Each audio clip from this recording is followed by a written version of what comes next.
يا أيها الذين آمنوا اتقوا الله حق تقاته ولا تموتن إلا وأنتم مسلمون. يا أيها الناس اتقوا ربكم الذي خلقكم من نفس واحدة وخلق منها زوجها وبث منهما رجالا كثيرا ونساء واتقوا الله الذي تساءلون به والأرحام إن الله كان عليكم رقيبا. يا أيها الذين آمنوا اتقوا الله وقولوا قولا سديدا يصلح لكم أعمالكم ويغفر لكم ذنوبكم ومن يطع الله ورسوله فقد فاز فوزا عظيما. أما بعد فإن أصدق الحديث كتاب الله وخير الهدي هدي محمد صلى الله عليه وعلى آله وسلم وشر الأمور محدثاتها وكل محدثة بدعة وكل بدعة ضلالة وكل ضلالة في النار. معاشر المسلمين والmuslimat, jamaah salat maghrib yang dimuliakan oleh Allah Subhanahu wa taala. Saat ini kita berada di tempat terbaik di muka bumi, di rumah dari rumah Allah Subhanahu wa taala. Tempat yang penuh dengan berkah, penuh dengan kebaikan. Coba lihat berkahnya, sama capeknya sholat di rumah dengan sholat di sini, sama rakaatnya, tapi sholat di sini berlipat 27 derajat.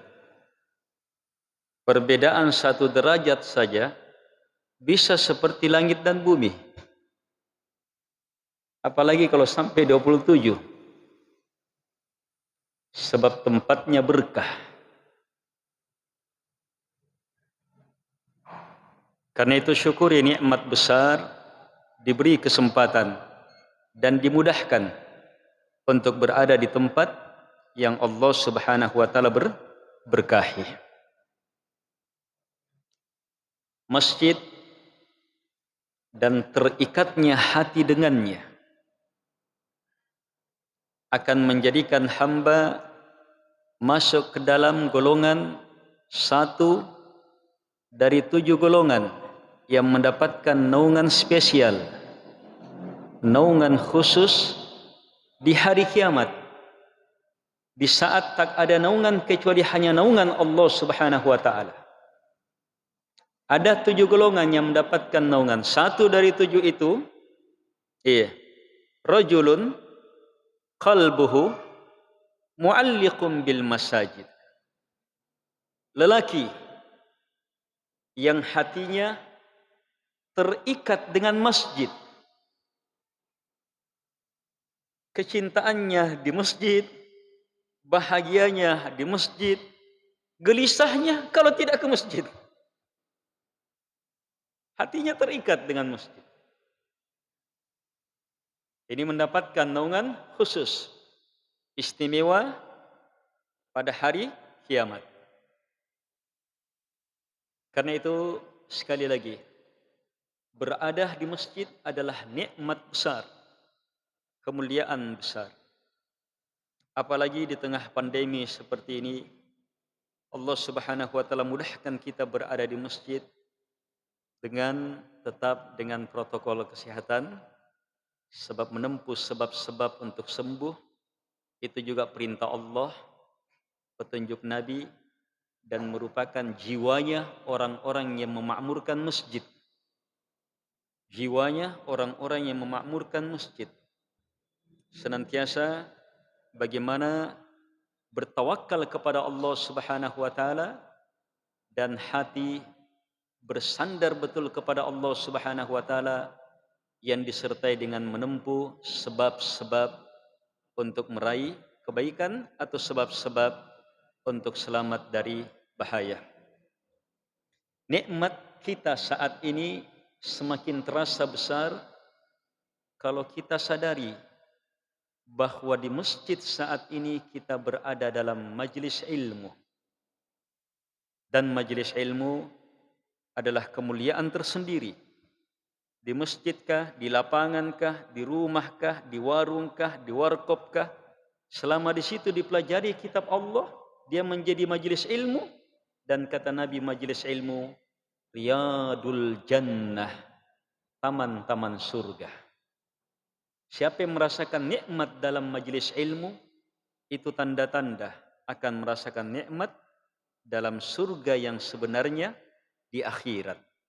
Karena itu yang dimudahkan berada dalam majelis ilmu menjadi sebab terwujudnya majelis ilmu, dan beragam perkara keterlibatan di dalamnya adalah sebab-sebab kebaikan dan tanda-tanda besar hamba berada dalam kemuliaan dan naungan rahmat dari Allah Subhanahu wa taala.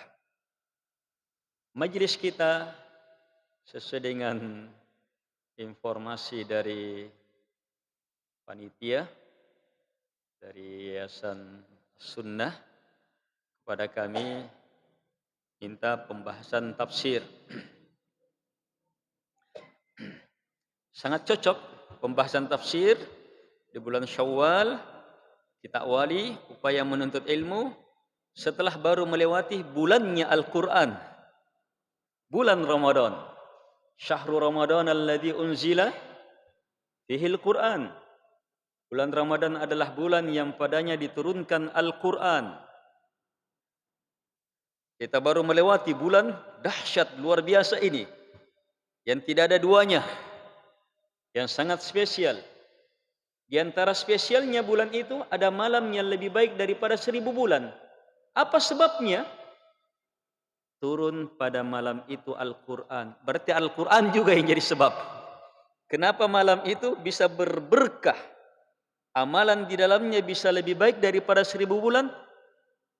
Karena Al-Quran turun di malam itu.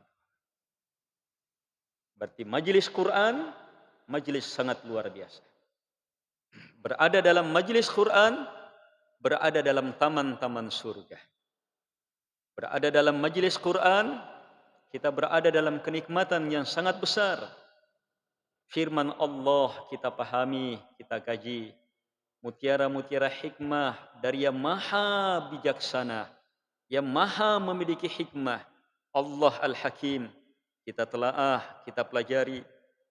Dia yang maha merahmati, kita pelajari rahmatnya melalui Al-Quran. Berada dalam majlis ilmu, kemuliaan. Kalau majlis ilmunya langsung Quran, kemuliaannya lebih besar lagi. Karena itu, mari kita awali kajian kita dengan kekuatan kesyukuran terhadap nikmat ini. Alhamdulillah, alhamdulillah. Wa syukurillah, syukurillah. Saya bisa berada di masjid, berada dalam majelis ilmu. Dimudahkan, difasilitasi. Masya Allah, kebaikan besar.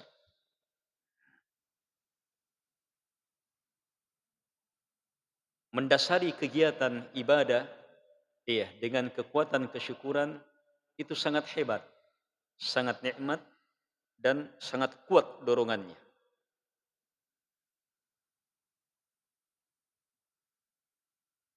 Kaum muslimin dan muslimat yang dimuliakan oleh Allah Subhanahu wa taala. Di kesempatan pertama ini saya ingin menyampaikan hal-hal mendasar kalau kita ingin mempelajari, mendalami, memahami lebih luas ayat-ayat Al-Quran. Hal yang pertama,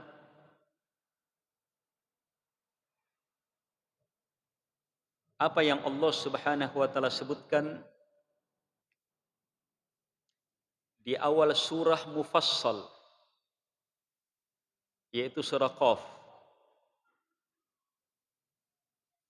Inna fi dzalika ladzikra liman kana lahu qalb aw alqa as-sam'a wa huwa syahid.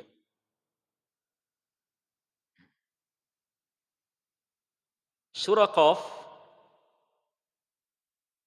dalam pendapat yang paling kuat adalah awal surah-surah mufassal.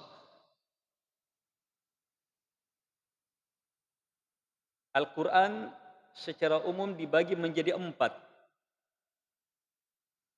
selain suratul Fatihah. Ada As-Sab'ut Tiwal, 7 surah yang sangat panjang, Al-Baqarah, seterusnya. Kemudian ada Al-Mi'in, surah-surah yang ratusan ayat akhirnya setelahnya. Kemudian ada Al-Mathani. Setelah itu Al-Mufassal.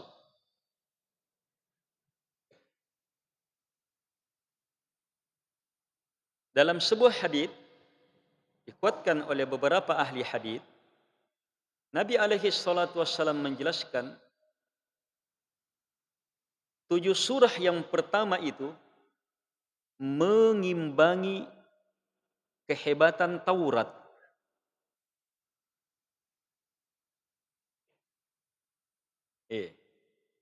Tiga kitab yang Allah turunkan yang disebutkan dalam Quran. Tapi bukan hanya 3 kitab ya. Ada banyak kitab. Tapi Allah hanya beritakan 3. Sebab itu yang paling dahsyat, paling hebat. Taurat, Injil, Taurat kepada Nabi Musa, Injil kepada Nabi Isa, dan Zabur kepada Nabi Daud. Ini kitab-kitab ini kedahsyatannya sangat luar biasa. Tapi Al-Quran lebih luar biasa lagi. Kehebatan Taurat itu diimbangi dalam 7 surah yang panjang.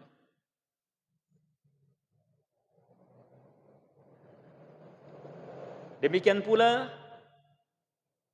kedahsyatan, kelembutan Injil dan keluar biasaan ketinggian nilai dari Az-Zabur itu diimbangi oleh kelompok 2 surah setelahnya, Al-Mi'in dan Al-Mathani. Jadi Al-Quran mengumpul semua kehebatan surah sebelumnya. Kehebatan semua kitab sebelumnya. Ditambah lagi, pada Al-Quran ada Al-Mufassal. Namanya ini kelompok surah Mufassal. Itu diistimewakan pada Al-Quran. Dan beberapa ulama menguatkan Al-Mufassal dimulai dari surah Qaf sampai An-Nas. Surah Qaf sampai An-Nas.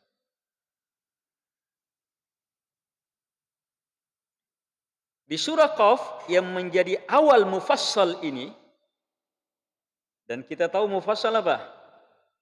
Keistimewaan Al-Quran di atas semua kitab sebelumnya. Sebab dahsyatnya Taurat itu bisa dilihat.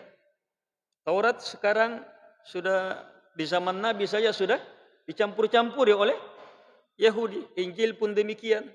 Hancur, rusak sudah. Apalagi di zaman sekarang yang hampir setiap tahun ada perubahan. Tapi kita tidak perlu. Apa yang mereka buat-buat itu dalam kitab Allah Subhanahu wa taala. Allah ganti kita kedahsyatan Taurat dalam Al-Quran. Dan dilebihkan dengan kemuliaan yang terdapat dalam surah Al-Mufassal. Di awal surah Al-Mufassal, surah Qaf ini, Allah berfirman, Qaf wal Qur'anil Majid. Qaf, demi Al-Quran yang sangat mulia. yang sanna jaina kebajikan. Sebab asal makna majid dari majid kathratul khair. Kebaikannya sangat banyak. Kalau majid berarti yang sangat-sangat banyak kebajikannya. Itu Al-Quran. Allah bersumpah demi Al-Quran. Dan langsung Al-Quran disifati dengan kata majid. Kemuliaan tiada tanding, keberkahan tanpa batas, kebaikan yang tidak bisa dinilai.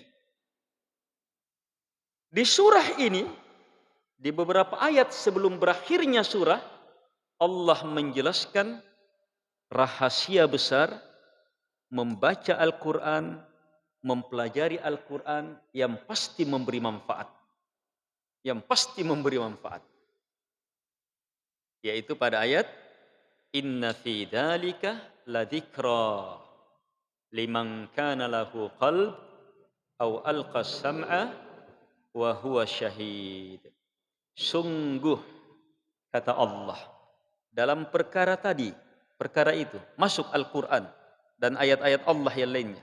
Dalam perkara itu ladzikra, betul-betul menjadi pelajaran besar, kebaikan besar, kemuliaan besar. Li bagi kana yang kebiasaannya lahu qalb, bagi mereka yang memiliki qalb, hati. Au al-qasam'ah, dia pasang pendengarannya. Wa huwa syahid, dan dia hadir. Maksudnya pikirannya tidak terpalingkan oleh hal-hal yang mengurangi konsentrasinya. Ini 3. Punya hati, siap menerima Al-Quran, memasang pendengaran yang merupakan jalur masuk ke dalam hati. Selanjutnya, hadirlah. Selamatkan diri dari hal-hal yang menghalangi proses konsentrasi masuknya Al-Quran. Siapa yang memiliki 3 ini, saat mendengarkan Al-Quran, membaca Al-Quran, maka pasti ayat itu akan menjadi dzikrah baginya. Pasti kata Allah. Kalau kita yang pastikan, belum tentu. Tapi kalau Allah yang pastikan, pasti itu.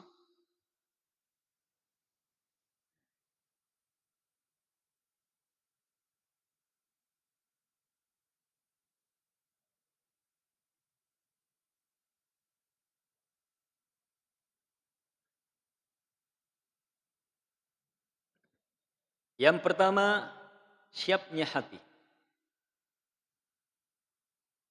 Hati harus siap menerima Al-Quran. Sebab yang mau menerima Al-Quran hati. Ilmu Quran, makna-maknanya, perintah-perintahnya, larangan-larangannya, berita-beritanya, beragam hikmah, hati yang terima. Semakin hebat hati menerimanya, semakin luar biasa keberadaan orang itu. Dan itu yang menentukan kualitas seseorang. Hati harus siap menerima. Buka hati, terima. Terhadap Quran, jangan ada penolakan. Harus terima. Bahkan bukan sekedar menerima, membesarkannya. Kalau ada orang mahasiswa diberitahu rahasia ilmu oleh profesornya, pokoknya betul-betul dia jaga itu. Profesornya misalnya ahli dalam bidang tertentu, bidang A misalnya, atau teknologi dalam pertanian bercocok tanam misalnya. Hebat luar biasa profesornya. Ada ilmu-ilmu yang dia sudah dalami sampai puluhan tahun. Ilmu seperti itu sangat mahal, sangat luar biasa. Kalau ada satu mahasiswanya diberitahu, gimana perasaan mahasiswa? Akan betul-betul seorang muslim harusnya lebih hebat dari perasaan mahasiswa itu dalam menerima Al-Quran. Siapa yang hatinya bisa seperti itu, dijamin akan merasakan kebaikan besar, dahsyat luar biasa bersama Al-Quran. Sangat sederhana, cukup buka dan besarkan. Dan tidak ada yang paksa di situ. Tidak ada yang bisa paksa kita di situ. Sebab hati kita yang punya. Tidak ada yang bisa halangin, tidak ada yang bisa otak-atik sih.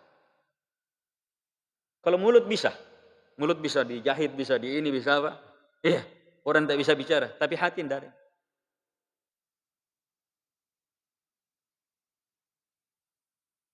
Makanya kalau mulut mengucapkan kekafiran karena terpaksa, dia ya masih dimaafkan, paksa. Tapi kalau hati tidak ada paksaan. Kalau hati mengakui kekafiran, dia dalam kafir langsung. Perkara hati. Cukup besarkan. Buka hati.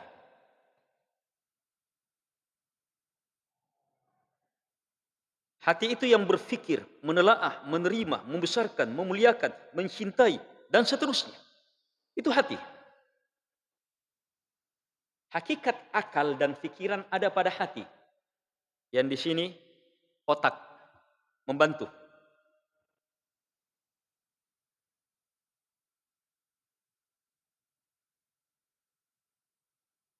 Yang memiliki akal pada hatinya itu hanya orang-orang beriman. Orang kafir tidak. Orang kafir punya otak. Hebat luar biasa. Tapi akal tidak. Makanya orang kafir dalam Al-Quran la ya'qilun. Tidak berakal. Tidak berakal. Padahal berapa banyak orang-orang hebat akalnya di Romawi dan Persia di zaman itu. Berapa banyak orang-orang hebat akalnya di Najasyi, di negeri Yaman, di orang-orang Majusi, orang-orang Arab. Berapa banyak orang-orang hebat akalnya. Tapi Al-Quran Allah katakan la ya'qilun, tidak berakal. Yang memiliki akal adalah hanya mereka yang memiliki hati yang menerima kebenaran. Jadi siapa yang terbuka hatinya terhadap Quran, itu langsung jadi orang berakal. Di situ kekuatan akal.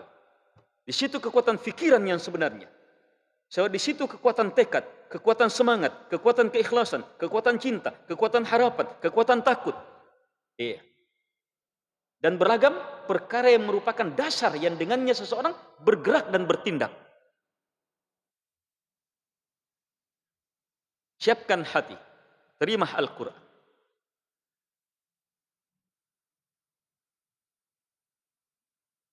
Dan sehebat-hebat kesiapan hati adalah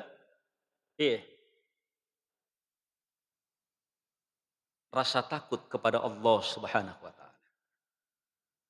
Di akhir surah Qaf Allah berfirman, "Fadzakir bil Qur'ani may yakhafu wa'id." Maka beri peringatan dengan Al-Qur'an siapa? May yakhafu wa'id. Tahu malakah terhadap ancaman-ancaman Allah Subhanahu wa taala. Siapa yang punya hati seperti itu, maka pasti Al-Quran sangat bermanfaat. Di akhir ayat ini Allah tidak bilang beri peringatan ke Al-Quran kepada orang beriman, kepada orang bertakwa, kepada orang muslim. Tapi Allah sebutkan sifat sangat istimewa sehubungan dengan Al-Quran jadi pelajaran besar. Yaitu apa? Ya khafu wa'id. Fadzakir bil Quran. Maka beri peringatan dengan Al-Quran siapa? May yakhafu wa'id. Mereka yang yakhaf, punya khauf, punya takut terhadap wa'id, ancaman Allah Subhanahu wa taala. Siapa yang siapkan hatinya seperti itu, kemudian dia baca Al-Quran, luar biasa itu.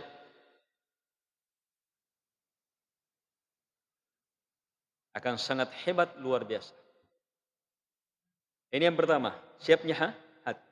Yang kedua, al-qasam'ah. dia pasang pendengarannya.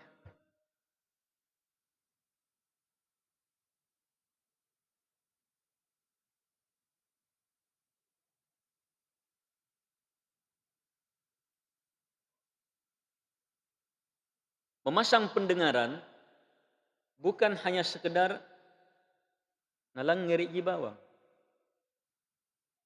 Tidak.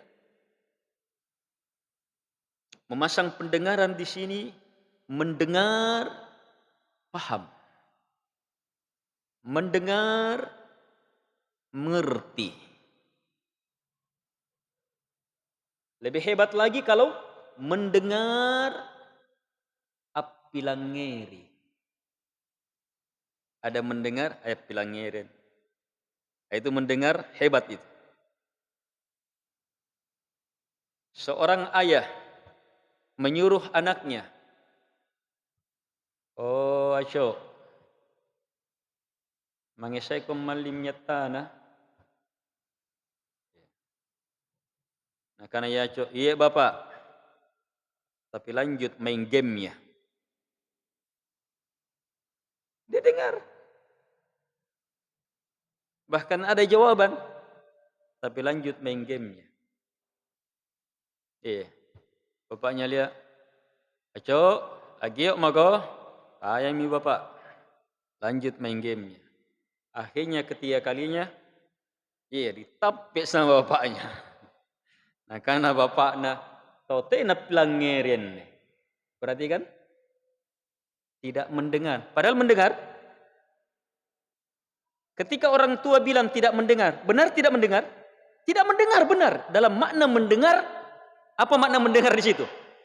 Mendengar dalam makna tunduk melaksanakan. Itu dimiliki. Al-qasam'ah.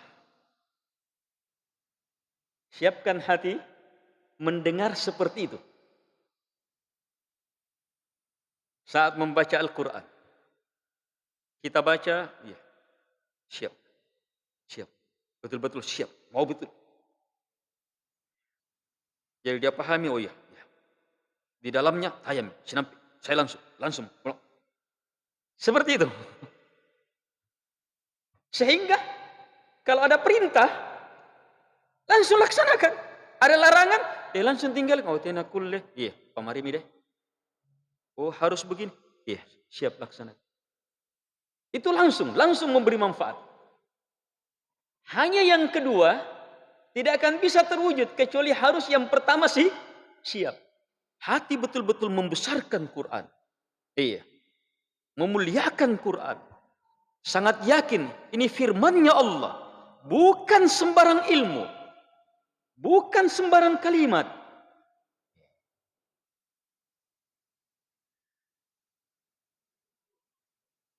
Sehingga dia betul-betul dengar Al-Quran dengan takut kepada Allah, membesarkan Allah, memuliakan Allah, mengagungkan Allah. Apalagi kalau disertai dengan cinta dan rindu kepada Allah Subhanahu wa taala. Hati bisa merespon pendengarannya. Ya, siap. Sehingga konsentrasinya yang ini akan semakin dibuka. Kalau dia baca ayat Al-Quran dengan kekuatan hati yang kurang, alhamdulillah dia pahami sekian persen. 30% misalnya. Tapi begitu kekuatan hatinya bertambah lagi, mungkin dia bisa pahami sampai 90%. Kalau bertambah lagi, bisa sampai lebih. Bertambah lagi, dia bisa gali, dapatkan sesuatu yang sebelumnya dia belum pahami dari ayat itu.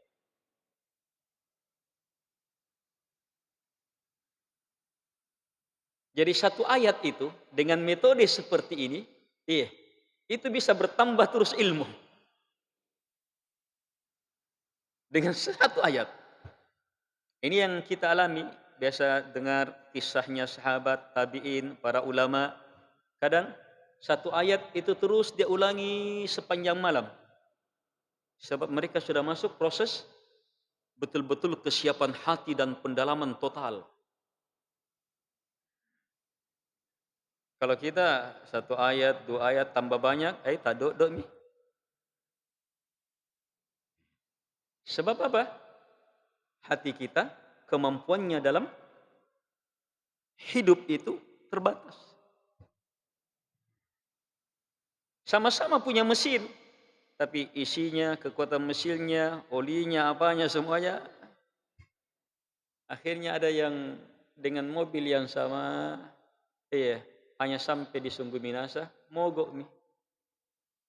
Iya, tapi ada yang sampai ke Soroko, Malili, menyeberang lagi masuk ke Kolaka, terus keliling Sulawesi bisa. Sebab isinya memang banyak.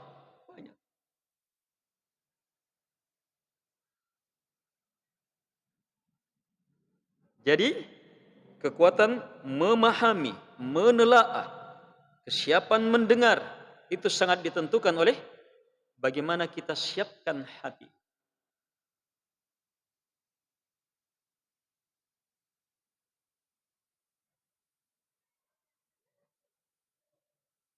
Dan mendengar sangat memerlukan bantuan otak, konsentrasi. Nah, di sini kita juga banyak kalah di sini. Kita baca Al-Quran, dengarkan Al-Quran, kita dengar, kita berusaha pahami, tapi tidak dipaham-pahami. Sebab bahasa Arab,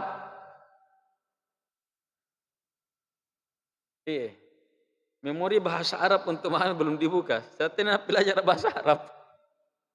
Nah, bisa terbuka kalau dia belajar dari orang yang tahu bahasa Arab. Atau terbuka saat dia baca tafsir. Yang sudah diterjemah, itu terbuka. Atau dia baca terjemah, itu terbuka. Tetapi nanti benar-benar bisa sempurna memahami Quran kalau langsung tahu dari bahasanya. Langsung tahu dari bahasanya. Nah, karena itu para ulama memang persyaratkan syarat, apalagi Imam Syafi'i, beliau sampai wajibkan kalau dia seorang dai, ahli fatwa, ulama ahli fatwa, kalau kita ustadz, kiai, Andre Guruta, kemudian tidak tahu bahasa Arab, berdosa. Tidak boleh itu. Sebab itu penggunaan Quran, dalam posisi mau fatwa atau apa harus penguasaannya betul. Nah, beda dengan orang belajar untuk memahami, untuk keperluannya sendiri, untuk dia amalkan, untuk dia, atau mungkin dia dakwahkan sesuai dengan kadarnya saja, maka tidak mengapa. Yang penting dia mengambilnya dari orang-orang yang berilmu. Allah Subhanahu wa taala berfirman, "Fas'alu ahla dzikri in kuntum la ta'lamun." Tanya ahlinya dzikir, ahlinya Quran yang betul-betul paham Al-Quran, jika kalian tidak tahu. Kaum muslimin dan muslimat yang dimuliakan oleh Allah Subhanahu wa taala.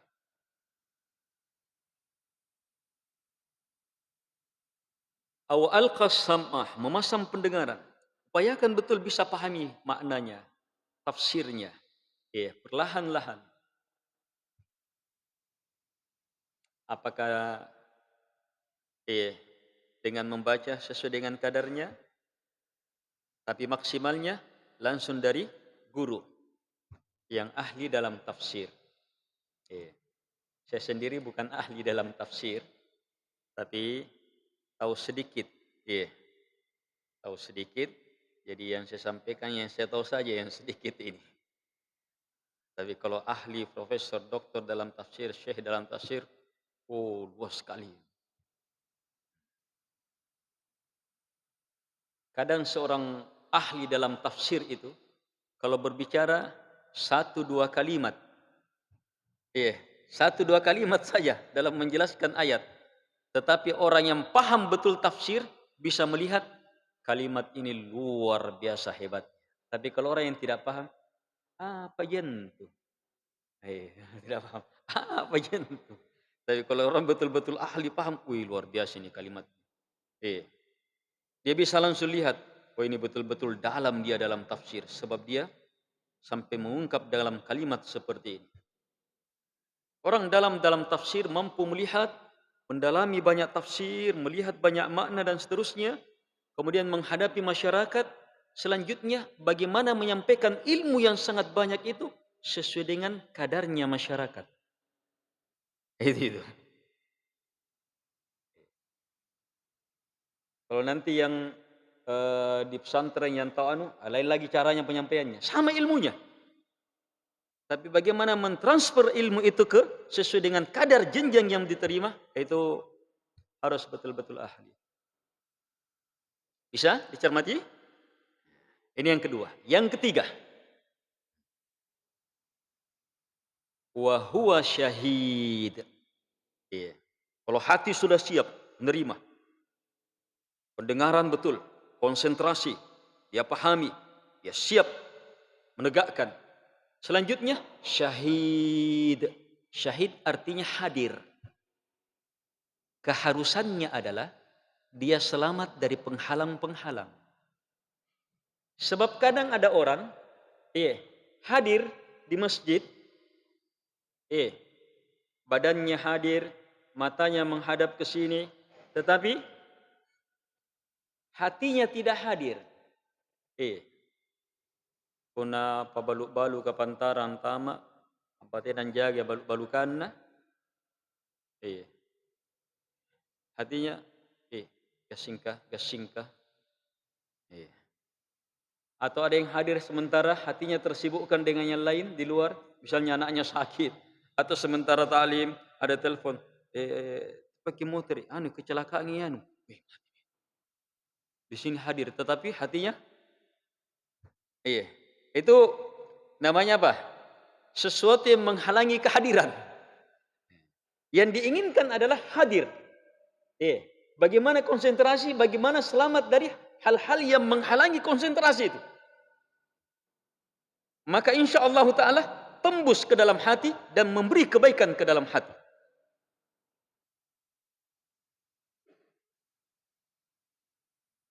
Perumpamaannya seperti ini. Bagaimana orang yang memanah atau yang menembak, mapatte, anggap memanah. Orang yang memanah, panahnya bisa menembus sasaran. Gimana caranya? Panah dilepas, bisa kena. Yang pertama, harus ada sasaran yang bisa ditembus oleh panah.